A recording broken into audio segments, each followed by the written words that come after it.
अब जब तुम्हें गुस्सा आने लगे ना लड्डू के मीठे मीठे स्वाद के बारे में सोचना। पाठ पढ़िया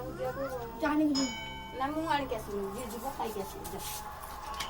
सब यार देखो तो मका दे मुंडे पैसा कहनो जा पता जे कहो दे पैसा ना काम रुसे जितने तक काम में कहनो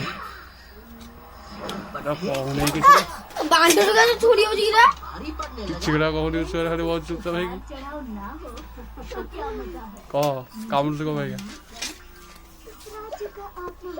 जाओ ना स्टेशन से कुछ से जाए कह काय काम रुसे कहीं कह वाह मेरे पट्टे ये चिगड़ा मुंडे क्या पकाई तो यार खूब चीज दे दो यार सब जाऊं